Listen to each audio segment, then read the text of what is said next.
So just because I don't approve of what you did to me doesn't mean I'm going to treat you negatively, because I don't know when God's going to use you to be a blessing to me. Television ministry wasn't popular in the late 80s per se. So I just had this drawing. I saw my pastor preach on Sunday mornings in Beantown, Boston, and I would go in the backyard and imitate him. I'd read the verses he chose. I would recite it just like he did, with the same fervor, same zeal. And my parents were like, yeah, I think he's going to be a preacher.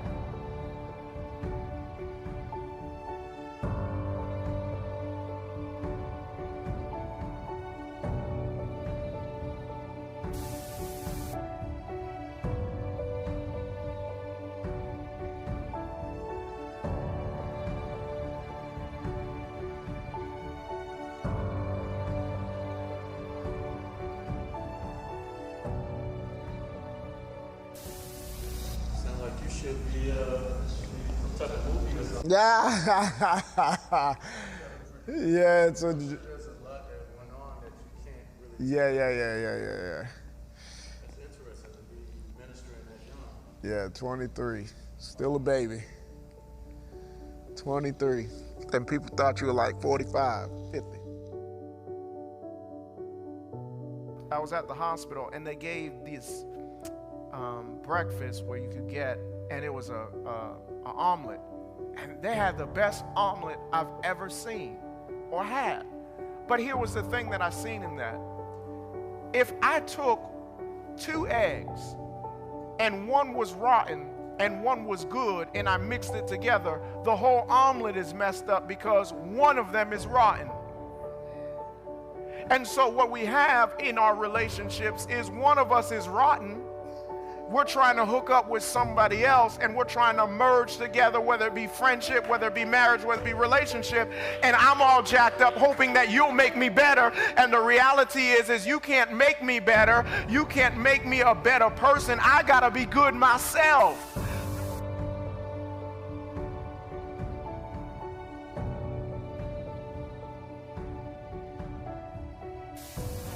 You're the winner of our $200 giveaway. Congratulations. Congratulations. You're welcome. You're welcome. Is there anything you'd like to say to the Kingdom Church family? I love you guys. I love you guys so much. Thank you.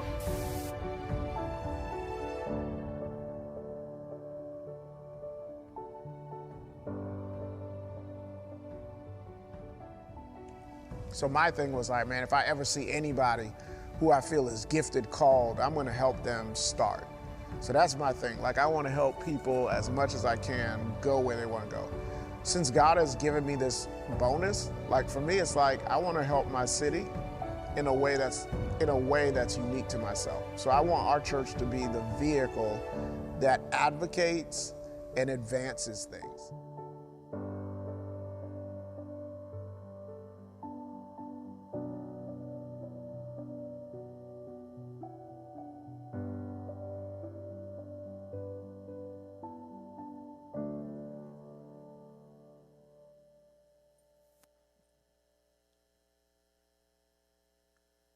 What's going on, What's TKC? up, How are you guys doing today?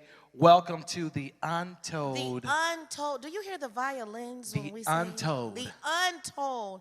I'm Nastasshi Lewis. And I'm Ramses Rizard. Now, we have something interesting, Nastasshi. Tell us. A story. Woo! Right? Not everybody knows what's in Pastor David's head. I know that's right. For all these years, we all have been following the Kingdom Church Orlando. We have seen how far it's come, and now we are in a new building. How did we even get here? I don't know. And tonight, I know a lot of you guys have been watching the history of TKC, and you're like, what is the recipe to this young man that is leading this church that is growing? And you just want to know, well, tonight is the night to find out.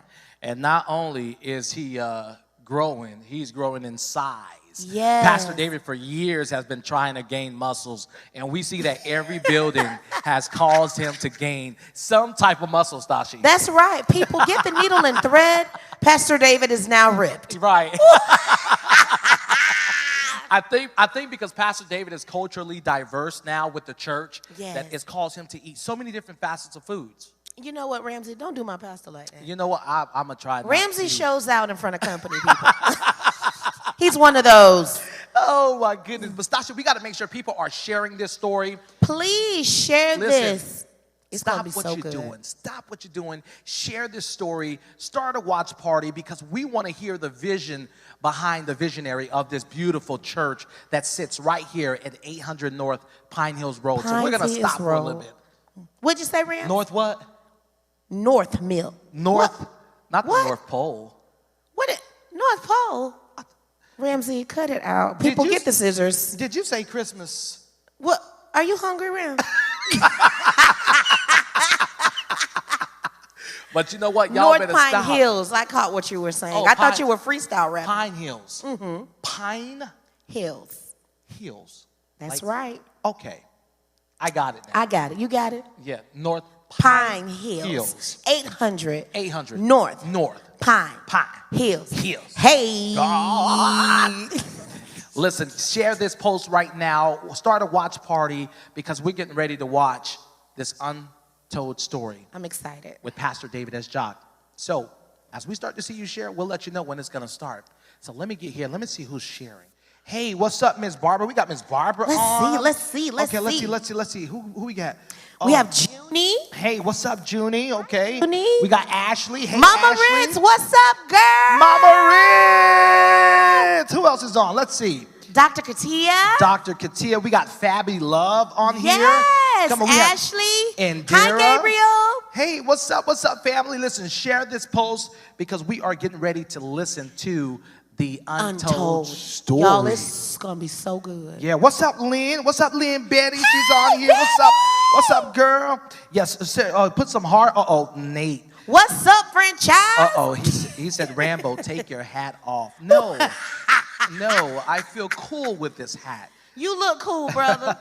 Jonas say, sock passe. Hey! Okay. All right, we have Junie say, hey, family. Hey, girl. I see a lot of hays, but not a lot of sharing. Y'all better share this. Y'all This is better the share truth. this We've been post. waiting for this for years. Yes. This is the time for the untold story. Untold. We can get all the tea. And Yes. some of us are nosy. I know I'm one. And I'll be one. I know Yes. you. I know Come on. you. Oh, wow. We have Nicole watching all the way from Fort Lauderdale. Woo!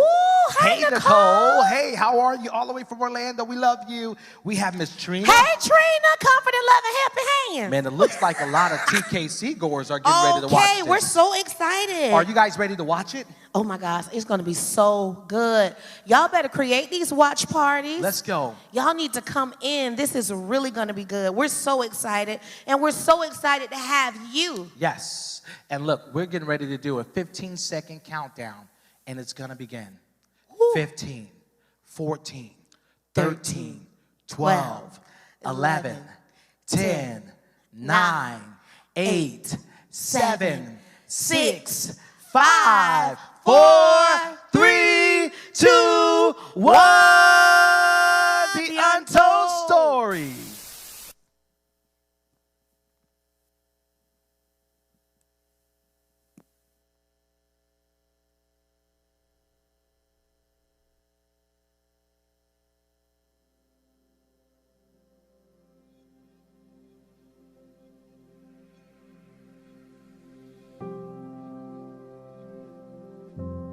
My mom had me at 44 years old, and they weren't planning to have any kids.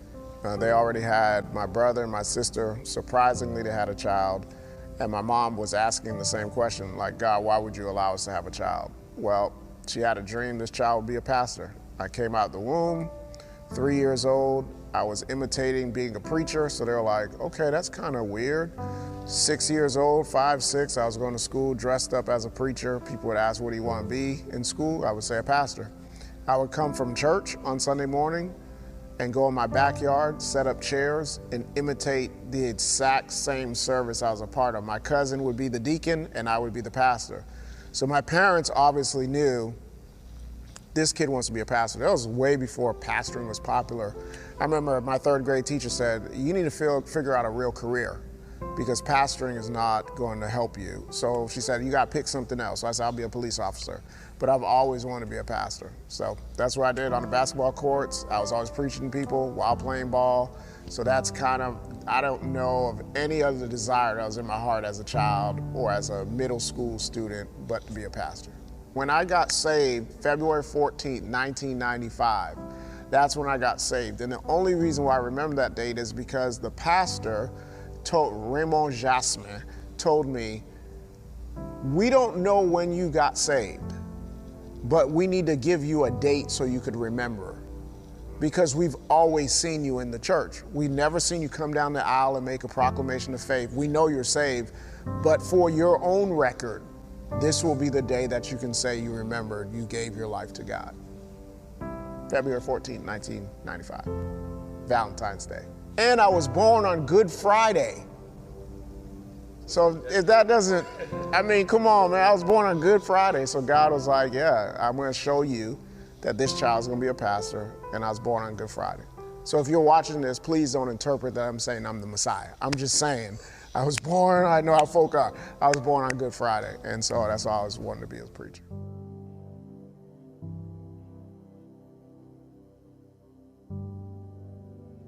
I had a neighbor who was a part of a gang, and at that time I wanted to join the gang because I just wanted to be part of some type of community or protection. And he was like, I'm not gonna let you join. You're our preacher.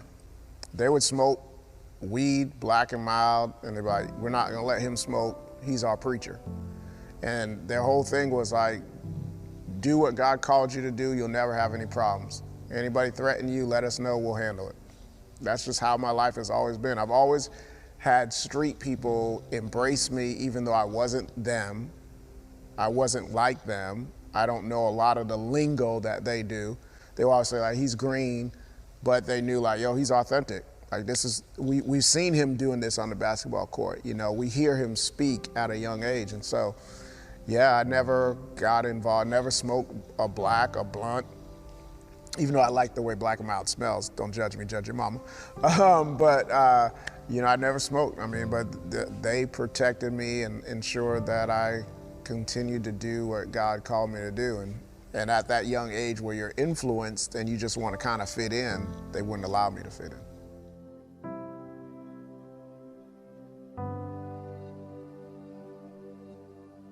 Beantown people, you know, we call it Ka, and you know, everybody down here was like Car.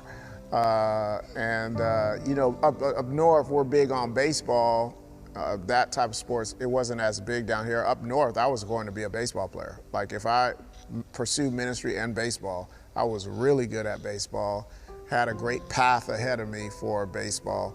But yeah, when I came down here, it wasn't as a culture for baseball, so I didn't pick it up. I didn't play. I ended up playing basketball in middle school, Orlando Christian School, probably still in the record books. Me and my dog Bobby Thomas, we were great. And then I got to high school, tried out for the basketball team. I made it to the final cuts, and got beat out by the principal's son.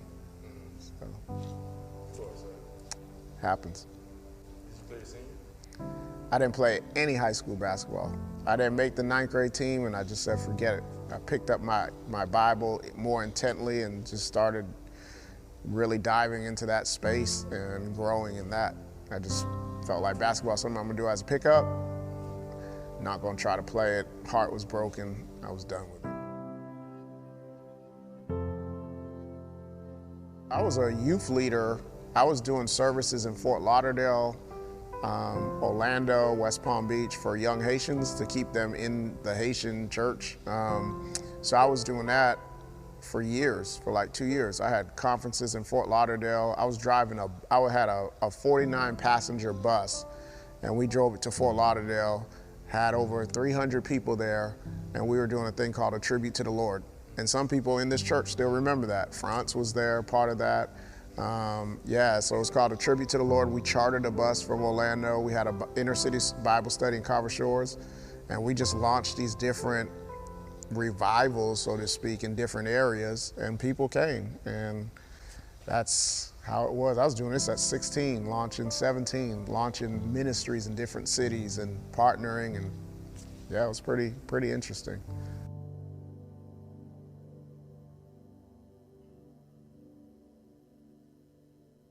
So so when I started doing the bridge, I had an inner city Bible study in Carver Shores at my old Haitian church. They basically put me out. I came there, the doors were locked. I invited Dr. Jacques to come speak. He came and spoke, offered me and Andre, now Apostle Andre Williams, a job at that night. Thanks to Pastor Eva, she called him and said, you need to give these young men a job. And he called us and said, hey, let's go to Applebee's in Maitland, offered us a job that night. I was a student, so I would study everybody that I found to be successful in ministry, whether it was Bishop Jacques, at the time Dr. Zachary Timms, at the time, I mean, you name it. I'd study them, I'd study how they communicate, I'd read books on communication, Zig Ziglar, I mean, everything, because I wanted to become better. And so I would spend the time learning their cadence and learning how they communicate and trying to morph it into my own style, which took years to do, but that was one of the big things that I wanted to do. Well, I was a youth minister that was single, so that was always challenging. And then, you know, I was doing youth ministry from 12 years old till 22. So at the age of 12, I had grown-ups in my sphere of influence. And I remember some of the challenges were because you didn't have the experience, people would discount the credibility of the message.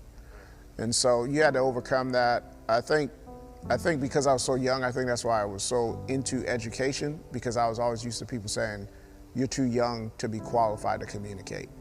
You don't have enough experience. You don't have enough understanding.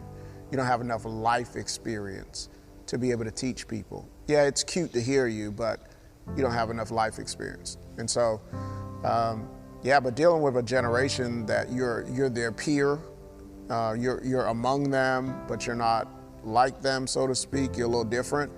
I was a dreamer. I always had visions and dreams, and my dreams would happen. I remember having a dream vividly at a young age that, hey, someone in my group, their mom was going to die, and I told the church. They kind of laughed at me, and their mom ended up dying a week later. And so from that moment, people were like, yo, this guy has dreams. So it's kind of weird when you see a person who's a dreamer, and people are like, yo, if he dreams about you, this could happen to you. You know what I'm saying? So that was kind of weird. And I used to ask God, like I don't want to dream because I don't want to be the weird person, but dreams have been my ability to communicate what I believe God is saying to people. And till this day, even sitting in the sanctuary, I had a dream of this place when I was in my 20s. I had never been here, but I knew here. And so when it all happened, I knew it was a circular place. I was preaching, there was youth around me. So God's used my dreams to kind of give me a glimpse of future and people's lives.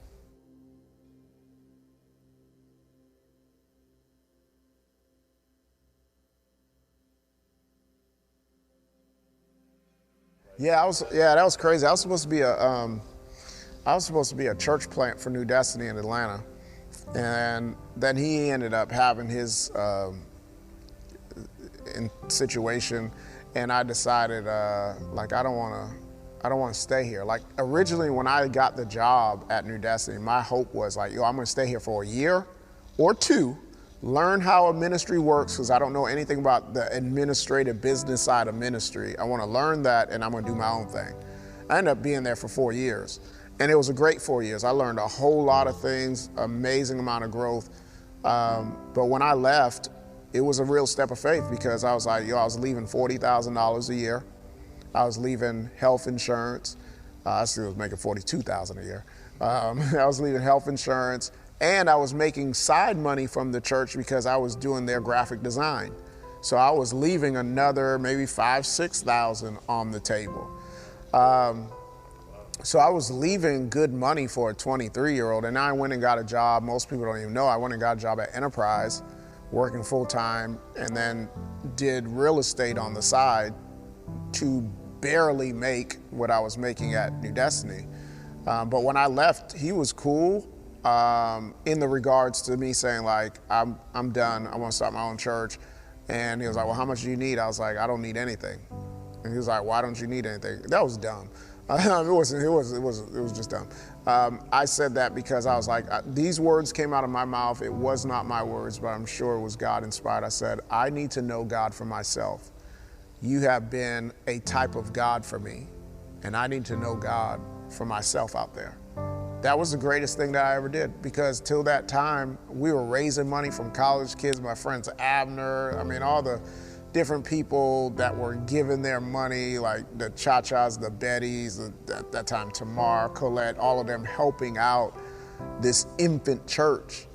Isaac Dupas, I mean, the whole list goes on. And they were helping us start this church with just a vision.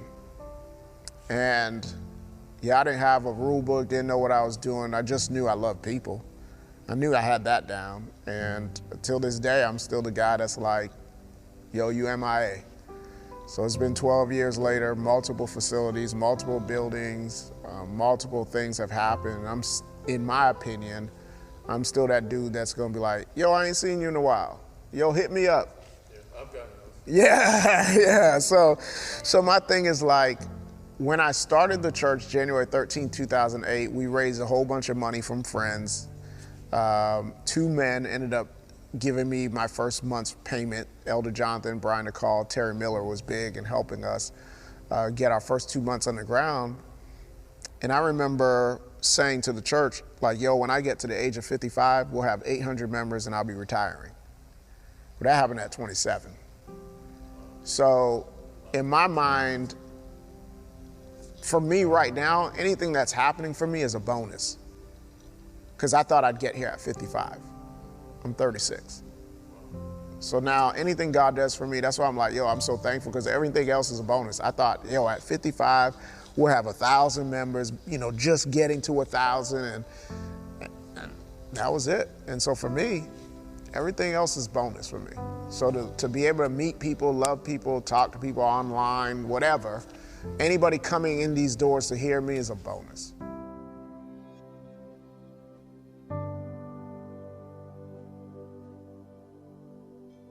Man, you know, you learn people. You know, somebody said to me, what would you tell your pastor if you could tell? I would say I apologize, because there's a lot of things that I did not understand that I would throw on them, not understanding the weight, the pressure that it takes to lead. Man, if you have 50 people and you take them out to eat, it's hard to figure out what to eat. And you know, you start talking about a church, you know, people have different preferences on music, preferences on preaching, preferences on clothing, preferences on lights, preferences on sound levels. And then you get to the exterior life. If someone gets killed or something happens in the community and they want you to have an answer, and you don't always have an answer, but they want you to have some form of answer, or they want you to figure out the solution to the problem, which, you know, I'm a church, I can't stop crime. But well, what's the church gonna do? I don't know why people are killing people. I'm trying to figure it out myself. So, and then you trying to raise kids and learning how to raise kids. My wife was pregnant when we started church. Not a great idea to start a church. So I would go from work, get up at 5, go to work by 6:30, 6:45 in the morning, get home at 7, because I worked an hour away. I worked in Leesburg. Get home at 7, eat a little bit, kiss my wife, see how she's doing, and then run to the church to see the renovations. That's how I was doing it for the first 45 days. And then when we got in, I was doing it a little less, maybe 3 or 4 times a week. Then I would come home, get all the envelopes, and start inputting them myself, because we didn't have anybody to input them, didn't have staff, wasn't big enough. So like, not necessarily really being there for my wife when we had our first child, because I was focused on trying to get the ministry together. DJ was in the womb. I didn't know how to start a church. I'm doing it. I didn't know how to parent. I'm having the first child in a first church. It was chaos, you know, and being 23 and then having a church that's starting to grow, and you're really still a kid. You're still 23. Like, you know, chop it up how you want. You're still 23. And being invited to different spaces and trying to figure out people. Like you know, so that was probably one of my bigger challenges.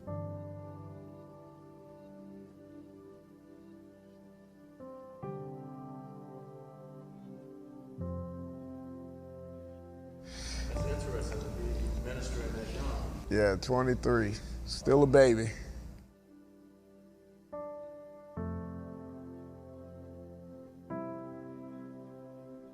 I got the name The Kingdom Church when I was in high school. I had written it down, hoping that no one would incorporate it before I did. 2006, I incorporated the Kingdom Church in 2006. We started in 2008, but it was incorporated in 06, because then I started getting wisdom that, you know, someone could steal that name. So I incorporated it in 2006. So when you look at when TKC was started, it was started in 2006. The vision of the church, man, like I said, at the age of 55, I thought I'd have 1,000 people and that'd be it. So then I was like, okay. One of the things that I learned when I was at New Destiny, I saw a lot of people with gifts and talents that probably should have pastored a church but didn't have the support. So my thing was like, man, if I ever see anybody who I feel is gifted, called, I'm gonna help them start. So that's my thing. Like, I wanna help people as much as I can go where they wanna go. Since God has given me this bonus, like for me, it's like, I wanna help my city in a way that's unique to myself. So I want our church to be the vehicle that advocates and advances things. I want to advocate for people who need housing. I want to advocate, and a lot of people, I want to advocate for business owners. I want to advocate for theological comprehension, because oftentimes in the urban communities, we don't have theology because we don't have the resources to send our people to school so that they can quit their jobs and go get a master's degree and spend all this time in school, which is a whole nother segment, that in order to get into seminary, you have to have a bachelor's degree, and only 15% of the world have a bachelor's degree, and then you subtract that by how many minorities, it gets even smaller. So theological education has been myopic to people of melanin because they try to keep us out. So my thing is to be that center. I always oftentimes say I want to be the largest arm of generosity outside of our government. And that's a high goal. Each and every day we're trying to reach it. Like, we want people to come to TKC and say, like, my life was better because I came here. Like, are we perfect? No. But like the heart of the church, like the church, does it have things that could be better? Absolutely. But the heart of the church is definitely for people. Like, I want people to be able to feel like, man, they love people.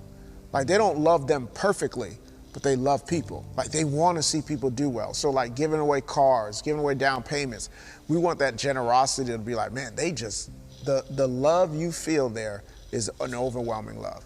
And we just want that to be the case. I want the dope man to feel it.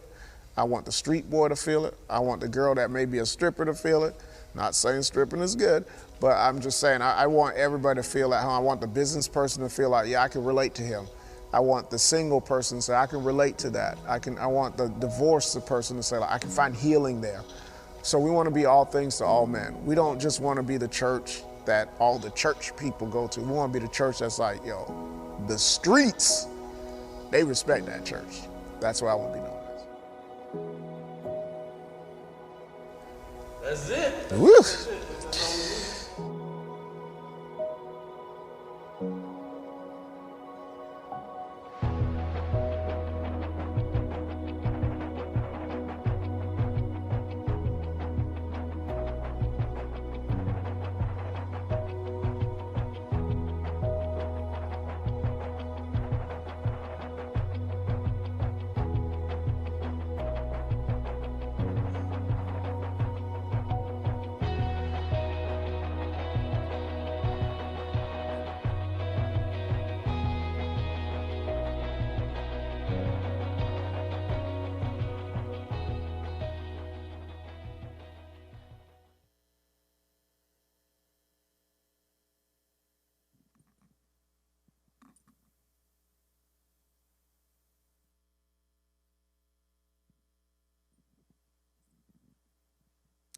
Wasn't that wonderful, Wow. Ramsey? Man, that was just Powerful. lost for words. I really, seriously, Did because you. did that feel like over 20 minutes? No. I feel like there's so much more. I could have sat there. I could have sat there a long time. Do you think Netflix needs to pick this up? I agree. Netflix needs to pick this up because that thing was good. It was so interesting, and there's so much we didn't know. Yeah. I mean, to hear the goal settings, right? As a young person, 23. Dealing with chaos. What? And in the midst of that, here you are having a goal. 55, I want 1,000. But by the age of 27, you get to that place. Bananas. Bananas. Can you just write in the comment what was your favorite part that just kept replaying in your mind based off what Pastor David was talking about? Because I know somebody's out there who's watching this, been at Edgewater Storefront, been at Alhambra, been at Noel, and now is here. Can you just tell us what part really touched you? Because everything was just remarkable. And another amazing thing is the people who actually knew him at like the bridge. Like that's where I met him. The bridge. Yes. It's crazy. This was really good, and it was so needed at this time. But I got a question, Nastasshi. Because before we bring on Pastor David and we start getting a little bit deeper into the second phase of this story, how did y'all trust a short, small guy like that? Well, let me tell you how I trusted a short, small guy. Because I was going through a divorce in 2009, and I had a dream that I was sitting at a church with a short, small guy and it was Pastor David. He was at the altar, and his hands was like this, and I was like, "Do I need to go?" So his hand was like this, like not like T-Rex. No, it was like this. And I was like, okay, God, okay. And then someone invited me, and so that's how I knew. That's how I knew. Like, how did y'all connect with a pastor that small wearing a 5-piece suit? I mean, yeah, it was big. I tell you, he was looking like the. Hold up now, hold up. Okay, we got to get back to this interview. You ain't finna keep roasting on our pastor. I think the people ready.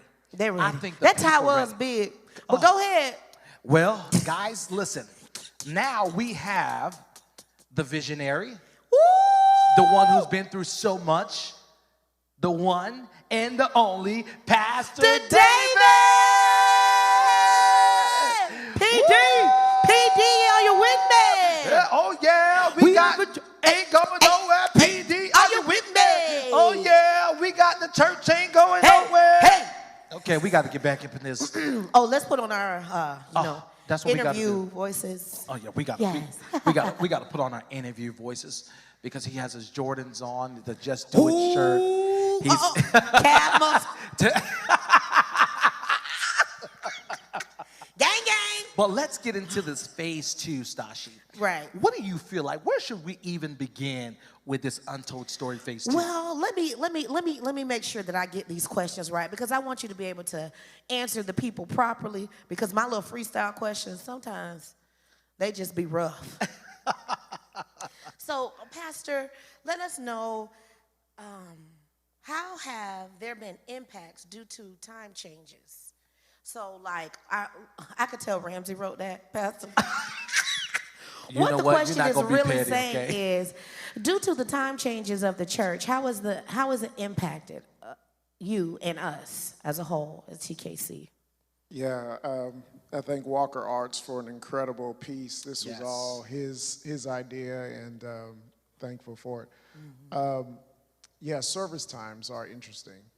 When I first started, we learned right off the bat that 9 o'clock is your earlier, more mature audience. Mm-hmm. And the later you go, it's the more younger crowd. Mm-hmm. And when we were 23, my wife looked her age. She looked like she was rocking the cradle. We felt that if we went earlier, we'll get a segment of people who will give us a shot, who are older. And so that's kind of been our philosophy until the church kind of caught up with us. Yeah. We grew into our growth, and we learned along the journey that the later you go, the more complex it is for anybody who's planting churches. The quality of person is they're going to come later. Yeah. They're going to be less energetic. The earlier you go, you find people who are a little bit more astute, ready for the service of God. Ready for the glory of God. The glory of God. Yeah, and so that's kind of some things that we learned, yeah. So let's talk about a little bit of your journey. Here you are at the Baptist church, the Haitian Baptist church. You go from there and you go to New Destiny, who was your pastor, Zachary Tams. And to transfer into that place and to transition and become who you are. What was the pain like, or what was the journey? I know you talked about this series, How's Your Soul? In that time, could you remember, how was your soul when Pastor Zachary Tim passed away? And how did you manage that hurt and that pain that you were dealing with at that age?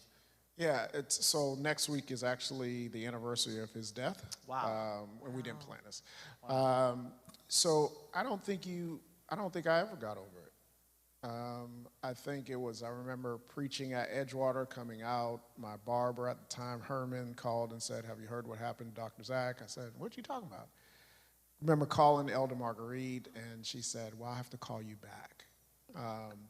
So I knew then that it wasn't good. On that Monday, what most people don't know, on that Monday, me and him had a lunch appointment. And he texted me on Tuesday to say, make sure you don't skip it because I have something very important to discuss with you. So Friday I called him just to verify our time was going to be, and his phone just kept going to voicemail. Wow. And at that time I realized he had passed away. Hindsight, thinking about on Friday he had passed away. Yeah. So, he was a great mentor, great teacher. There was a lot of things that I learned, but there's a lot of stories that he would be great to help me in now, but he's not here. Gratefully, I have a pastor in Dr. Aria Vernon who's always been present and is a dear, dear pastor and is consistent. He calls, checks, and very, very much my personality type. Yeah. Cares about the one as much as the 99. So, yeah. Wow, Pastor. Thank you for sharing that because that was a lot. How is it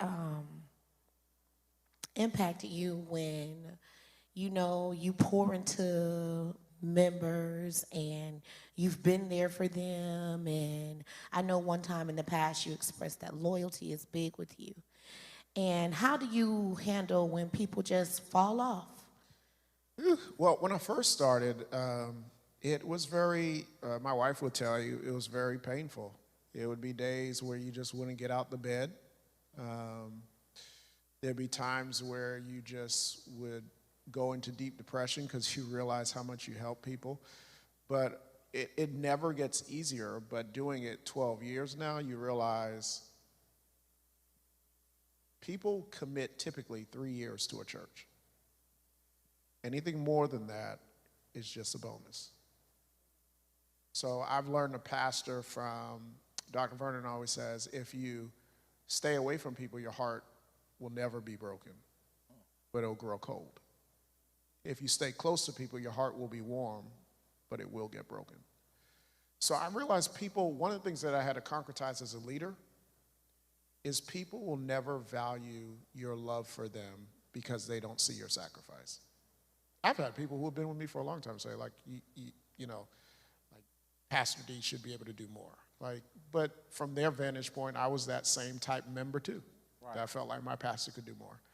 Until I became a pastor and realized I got 4 kids, beautiful wife, businesses, church members, pastors to pastor. So there's only limited time that you can give to people.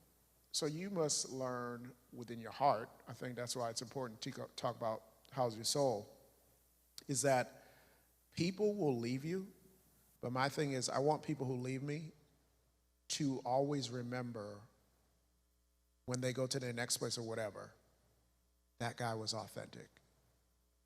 So you could leave me and go somewhere else. I want to be a pastor so well that they say, my new church I love, but man, I can't find a pastor that'll reach out to me and say, hey, you MIA, that will respond to an email instantly and be just, without the, securities and all those type of things. So that's kind of how I live it. I think people are going to leave you one day. The only person that you know is going to be there is your spouse. At the end of the day, when these lights turn off, that's the only person that's going to authentically know and be there for you in the highs and lows.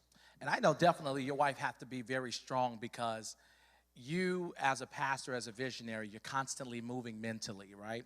You're going into this place to figure out where you are. And during the documentary, you said something very profound, which I wrote down. And you talked about, you said, I've never been here, but I knew here, you know, as a dreamer, you know, to know that you're moving from building to building to building, and to, as a leader, you're serving the people, you're cultivating the sheep, you're developing the leaders, and to come into this building, what was those moments like, as far as for you, the frustration, the give us a level of transparency so that we can understand why are we in this moment and why does it matter? I didn't buy this building for me. I bought this building for our church. And what I mean by that is, at Noel, we could have been totally debt-free. I would have had to worry about no bills, no pandemic, because you're debt-free. No COVID. No COVID, right? But when we were moving and making those moves, it was to inspire my church to believe that if God can speak to a person who started a church who's not a famous singer or had a fan club before they started or was popular, to be able to just start a church and hear God and trust Him, that every single move would build their faith for their own moves. And when I look at the trajectory of our church, whether people have left or stayed, they can authentically say their faith has increased. We've seen more business owners in this church than I've ever seen in my life. We've seen more people buy homes, so much so that a member said, you need to document how many people have purchased a home, That's true, started a business in this church. Because what we're trying to do is to say, we just don't want you to be spiritually better. We want you to be holistically better. And so visionaries, we see, the only bad part about being a visionary is this. The minute we enter into what we've been praying for, our mind has gone on to the next thing. So I've never been in a space where I really enjoyed where I was, because I was always thinking about what's next. So do you believe that you are now enjoying the fruits of your labor? Do you believe that Pastor David S. Jacques has become Pastor David S. Jacques? Because, I mean, first of all, you gave up an opportunity that Pastor Zachary Tim was offering of you getting money to start a church. Yeah. And now your vision, of course, a lot of things have been sacrificed, and there's been a lot of cost to this journey. But do you believe where you are now has really built you and you're comfortable here and this is where you should be? Well, I believe it's settled me to know that I know what I'm doing. There's no insecurity in that. Yeah. I know what I'm doing. I know God enough, and I mean that it doesn't really matter what's around me. I know God enough to know how He's going to lead me forward. I feel like this has concretized what I knew as a child. It's concretized what my mom and dad saw as a child. But I don't believe this is the end of my story. Once I sit down and think, oh man, I'm chilling, God gives me another level. Like, we're building houses and thinking now of other locations and campuses that God's positioned in our hearts to do. That's awesome, Pastor. Now, I know that we all feel like individually as members here, we know what makes TKC TKC. But can you give us your vantage point or your scope on what you feel makes TKC TKC? Well, that's a real great question, and I don't think a lot of people get it. I think what makes TKC TKC is not that it's perfect. It's that it is a family with dysfunctional people within the context. But we've created an environment to where we can know that that's that person's dysfunction, but I still love them. And we also created, in my opinion, a space where people who don't necessarily like church can feel at home. And also another level that we've created is we've redone what people have considered church to be by doing outreaches and being super transparent with money. I wanted to build a church that people who's off the block would not criticize because they don't know where the money's going. I think TKC is a place where you sincerely can come as you are. But one of the challenges of pastoring TKC is because they've seen so much, it's normal to them. So normalization can really cause an effect as a pastor. Yeah, it's familiar, so it's not a big deal. It's just like another building, no big deal. 59 homes, no big deal. $1,000 giveaway every week, no big deal. Someone walking up, giving the church 40 grand and saying, give it away, no big deal. A man knocking on the church door and saying, we're going to give you 9.6 acres of land for whatever price you say, and you say 150,000, and he says, deal, no big deal. You pay it off in 2 years, no big deal. So the church gets into this framework where the miraculous becomes familiar. It's no longer the excitement of, this is what God can do with a yes. And we're just riding on the yes. Now, Pastor, before we even close this interview with the Untold story, there are pastors in this generation who are believing for what you dreamt about, right? And how you're living in the existence of that dream. What would you tell a pastor today who is trying to grow God's church, right? They don't have, first of all, they don't have a mentor, but what would Pastor David S. Jacques could say to them to have an understanding of building a church? Ooh, I would say several things. Number one, I would say honor the heroes that came before you. There's a lot of great pastors that started this journey before me that allowed me to do what I'm doing now. So you need to always honor those and know their story and know them, because God blesses those. God blesses honor. Number two, I would say love your church. And if you love it well enough, it'll grow. And, I would encourage you not to watch anybody else's race, because it causes you not to appreciate your own. And so, church is a changing dynamic. I would encourage people to staff their weakness. Where you're not good at, put someone who is good at in the space. Wait. Say that again. Staff your weakness. So where you're not good, put someone there who can be good. Because a lot of times, just because you're a great preacher doesn't mean you're a great business person. Wow. And so you got to wait. Hold on, Pastor David. You rocking these Jordans. You wearing Just Do It. I mean, you're in your dream and you're dropping gems. Can you say that part again? Yeah. So you got to know what you're called to do and what you're gifted at doing. Wow. And so just because you're called to it, and just also I like to say, just because you have a passion for it doesn't mean you should be doing it, right? So I love basketball, but that doesn't mean I should be coaching it, right? That's real. So you got to learn how to turn power over. In today's context, it's incredibly different. It's incredibly difficult because we used to live in a day where you turn power over to servants. Now we're turning power over to paid people. And I always caution people that you can tell where their loyalty is when the check stops. I think people should hashtag that. You can tell. Yeah, Say it again, Pastor you can David. tell where people's loyalty is when the check stops. So as a leader, I've learned, and it's no shame, no shade. I love all the people that we pay and all that stuff. But the reality is that their connection may not be because of you. It may be because of what they're getting compensated. Yeah. Whether big or small, right? So you know those people whose hearts are there. You can't gauge people's hearts because you pay them.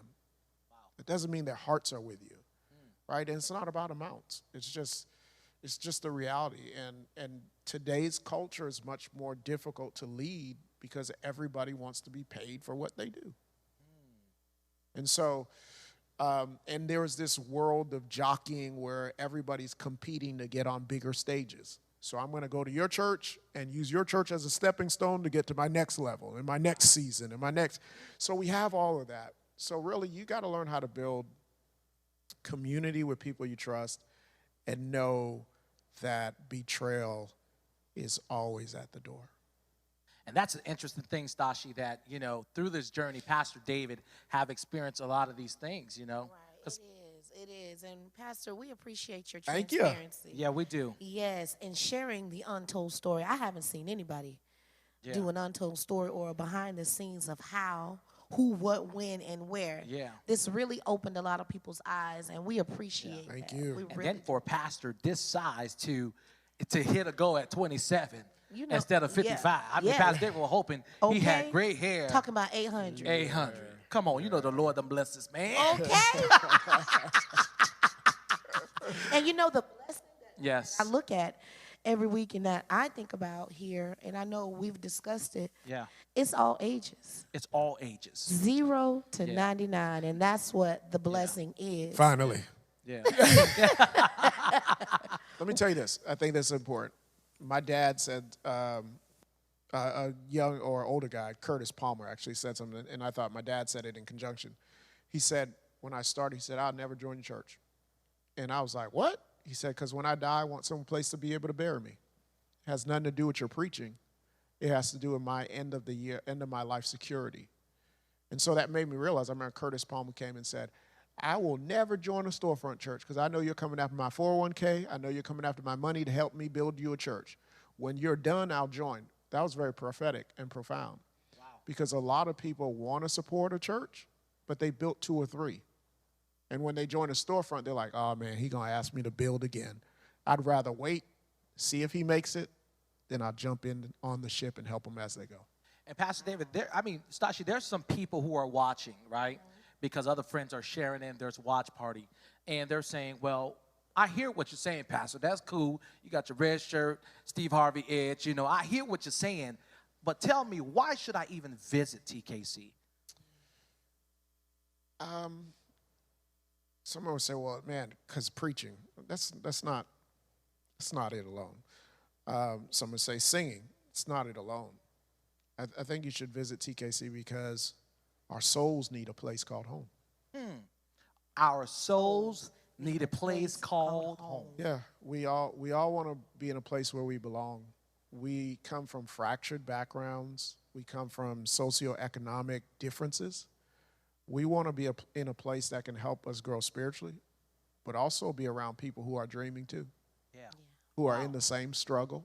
Wow. Who are in the same challenges. I want to be able to cry with a brother that can identify with where I am and still yet know that God, if he can do it for this person, he can do it for me. And every time you walk in this place, we called it This Is For Us because it's to highlight if God could do this for us, he has so much more for us individually. And that's a beautiful story. It is. I mean, if you're watching this and if that did not touch you, then I don't know what else can touch you, Nastasshi. That's real. I mean, That's a real. house where the dreamer sits makes you a dreamer as well. Wow. To be here at TKC. I mean, we've been a witness. Yeah. Right? It's real for This us. journey has been real for us. And we're so grateful, Pastor David, We just are. for sharing your story and being transparent. And a lot of people don't know. Coming up soon is going to be the untold story of members. That's going to be talking about their journey, how they become not only prosperous physically, but also spiritually. Right. Because in this house, man, the Holy Ghost be moving. Okay. I almost buy lashes every week. And that's on God. Not the lashes. What? Playing around in TKC. That Beijing be running out my beard, so I got to get it fixed. In the mirror. Come on.